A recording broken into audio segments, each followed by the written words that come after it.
Hi friends, let us start the topic strength of material. In day-to-day life, we come across various types of materials, different components of machines, like our furnitures also. So all the materials are having its own properties, its own strength. Strength means how it will resist the externally applied load. So we should know the strength of that material. Without knowing the strength of the material from which it is made, for what purpose it is going to be used. So all these things we should know. So first of all we should know the strength of that material so that we can use those material in our environment. Suppose the material used in room temperature, the properties of same material properties of the same material used in other environment, the strength of both the material will be different. Suppose we are using this pen in this atmosphere 30 degree to 35 degree Celsius in atmosphere, so we should design this material on the basis of this environmental condition. Now we are going to use the marker in North Pole region or South Pole region. Then according to the environmental condition, we use the material according to that environmental condition. So we should know the strength and the properties of the material first of all. That's why we need to study our subject strength of material. So before going to discuss this strength of material subject, we should know what is the meaning of loads. Load is nothing but force.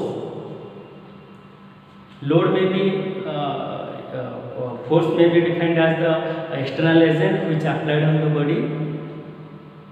That is nothing but it should move. That means if you apply the force, if you apply that agent causes the motion of the body.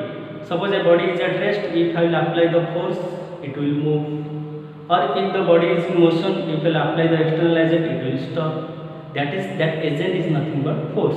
Force is termed as loads. So load may be categorized as various types like dead load, fluctuating load, inertial load, this type. Then another category is tensile load, compressive load, shear load. This is also another category of loads. Load may be categorized as dead load, live load. So various categories of loads are there. Now come to a term that is stress.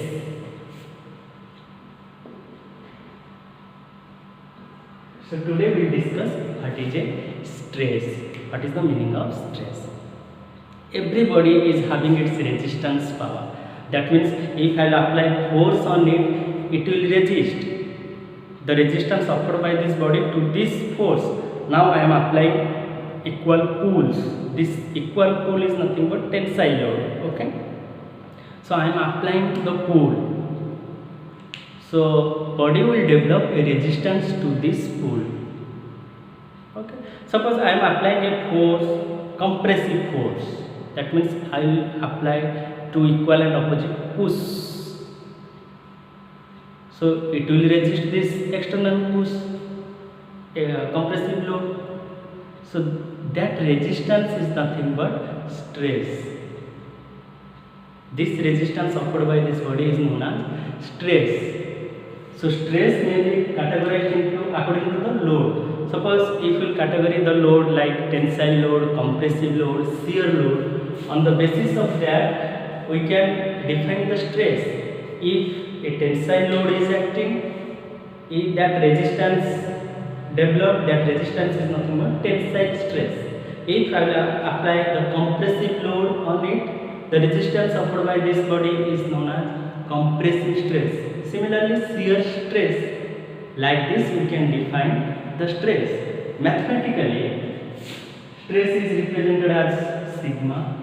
Sigma is nothing but applied load. Let load is P by cross-sectional area. Suppose this is the body. I am applying a force to equal and opposite pulls. Cross-sectional area, let it is A. So what is due to this P, I am applying 10 kilonewton on it. Then the resistance offered by this on this external load will be P. The resistance will offer, that is P. If I apply the P1 force, then resistance offered by this body is P1. So let P is applied here. So what is the stress? The internal resistance force due to this P. What is the internal resistance force? P will develop. So that internal resisting force P per unit cross-sectional area is known as stress. If it is a tensile load, then it is known as tensile stress. If I will apply the compressive load, then it is known as compressive stress. So like this, according to the nature of the force, we will develop the stresses like tensile or compressive or shear. So this is the basic idea about strength of material, load and stress. In next video, we will go details. What is tensile stress, what is compressive stress, what is shear stress and the strains. Thank you.